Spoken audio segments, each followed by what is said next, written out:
Happy Friday Eve, my young and the Restless fans. It's Thursday. Hopefully, you're having a terrific one. We're inching closer and closer to the end of the week. You know what? Grab your snacks because today's episode is packed with drama, confrontations, a possible doppelganger or twin, and heart to heart conversations that's going to leave us on the edge of our seat. I'm going to give you a few highlights and then we'll unpack this episode. First, we see Claire's first day with Harrison. Jack finally accepts Diane ultimatum. Ashley's memory shocked Alan. And then finally, there's a doppelganger or twin of Alan that Tucker runs into. So without any further ado, let's talk about this Genoa City Parisian drama for May 30th.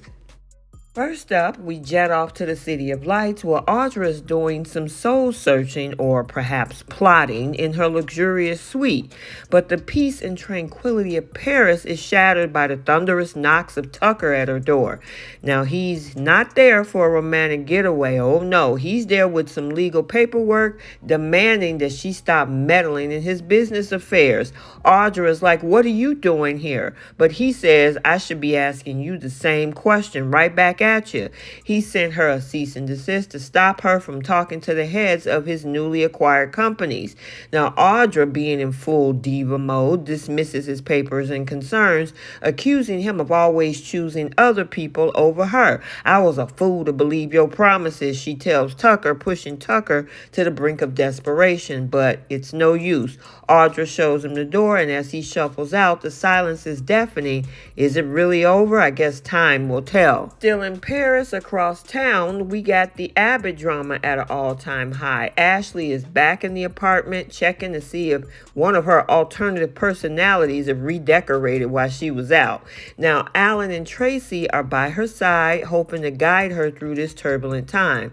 Alan has no concrete plan, and Tracy is worried about the emotional toll that this is going to take on her sister. Now, as the altars in Ashley's head begin to murmur, Alan advises Tracy to keep her sister grounded. The altars are eager to take control, but Ashley is fighting to stay awake and in control. She said her head is like a dead zone, who promises, of course, from Tracy to keep a vigilant watch. In a brief yet tense encounter, Tucker bumps into Alan, or so he thinks, on the street. Alan, who did not respond, gave him a disgusted look and walked away, leaving Tucker to deal with his own regrets. Back in Ashley's apartment, Alan pushes her to recall her memories from that night after her big argument with Tucker.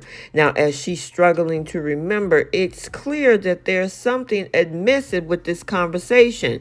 Why? Because she mentions that after the argument, she met up with him in her apartment. However, he says, meaning Dr. Laurent, that he was in Florence at the time that happened. He was nowhere to be found.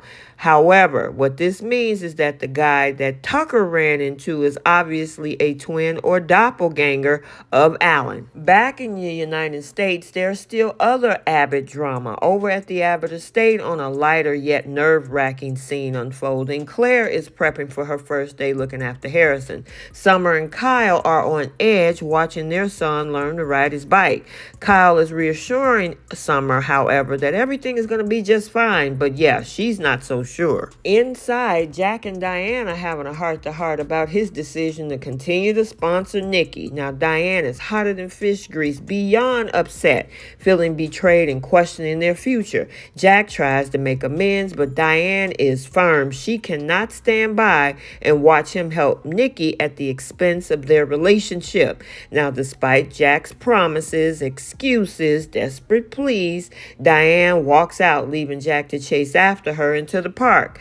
Now, their argument continues in the park with Diane laying down the law. "You brought this on yourself," she tells him, as she makes it clear that she needs to walk away. But Jack, refusing to lose her promises to stop being Nikki's sponsor, holding Diane tightly as they cling to the remnants of their relationship. And in my opinion, I don't even understand why he fought so hard to continue to stay Nikki's sponsor, and it even got to this point. And finally, back back at the estate, Claire arrives to a very thrilled Harrison, but Summer is still pouting. Now, Claire, trying to be professional, reassures them that everything is going to be just fine. Now, they bond over brownies and thumb wars as Kyle and Summer reluctantly leave for Crimson Lights. Claire and Harrison head out to find caterpillars.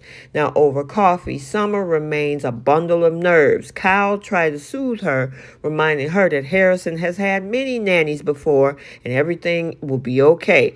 I just hope we have no reason to regret this, is what she tells Kyle. And yeah, you can tell she is still very worried. All right, my soapies, and there you have it. Yes, this episode went from heated confrontations to heart-wrenching decisions in the park and a new caretaker bonding with Harrison. And it looked like we have another set of twins, possible doppelganger.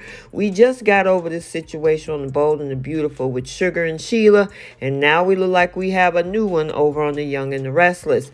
Let me know your thoughts. What do you think about the ultimatum? Why was Jack fighting so hard, tooth and nail, to justify being Nikki's sponsor? It shouldn't have been that complicated. Claire's first date with Harrison, and of course, we see Summer as a ball of nerves.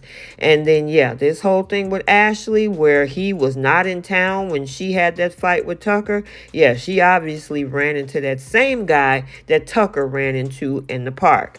Make sure you like, comment, and subscribe. Turn on your notifications so you're notified every time a video is posted. And until the next one, we'll see you all soon. Bye, guys.